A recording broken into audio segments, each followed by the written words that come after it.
So here is the final project for History 102, Western Civilization 2. This is the part 2 of the day in the life. This will be the day in the life of a peasant during the Enlightenment. So some background information. Peasants were poor people and families who mostly depended on farming as a way of income. At this time, they were not really respected by society, but it was starting to shift due to Voltaire's writing and other philosophers believing that all humans should be treated with dignity. They typically would spend most of their days farming just to survive another year. They would work every day except for Sunday, which would be used as a rest day. They would work the entire time that the sun was out. The date. Same as the day in life of Voltaire, the date is the summer of 1750. This is a very busy time for the peasants as they need to farm a lot to make a living. I will discuss a rural peasant family what they would be doing during this time. So a typical morning for the peasants. The peasants would be up at the crack of the dawn and getting ready for a day of farming. Some would even wake up at 3 a.m. to begin their workday. Their homes would be made of straw, mud, and manure.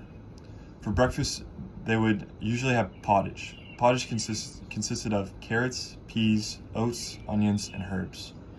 It was usually hard to get up in the morning as they wouldn't sleep much due to their living conditions. Now on the left here we have a typical peasant home, and that would fit a whole family, their kitchen, everything. And as stated before, it was made of straw, mud, and manure. Now into the late morning or early afternoon. On most days, they will obviously be doing a lot of farming, and this included plowing, reaping, sowing, and planting. For the kids, if they made it to this age, because at this time, it was rare for kids even to make it past the age of 1, they would begin working with the family.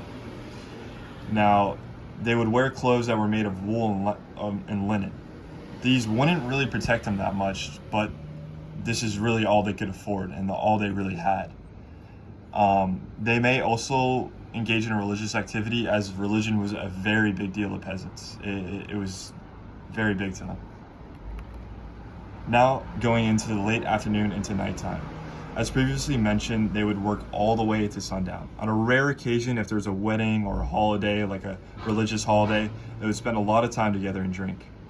Although they did work a lot, occasionally they would take in activities such as archery. They would also spend a lot of quality time together just playing games, and maybe sometimes even making up their own games. They even started the beginnings of soccer. The peasants would typically head to bed around 9 to 11 p.m., and their beds were made out of wool, straw, rags, feathers, and hair. Lastly, the recap of their day during the summer of 1750. The peasants would start their day at the crack of dawn, and most of the time work all the way till sundown. The adults and the older children would work all day to help support the family. Occasionally, they get the opportunity for free time and mostly take advantage of it to partake in religious activities. They would end their day around 9 to 10, 11 p.m. and unfortunately get into their not so comfortable bed, as we stated before, is made out of materials that aren't too comfortable.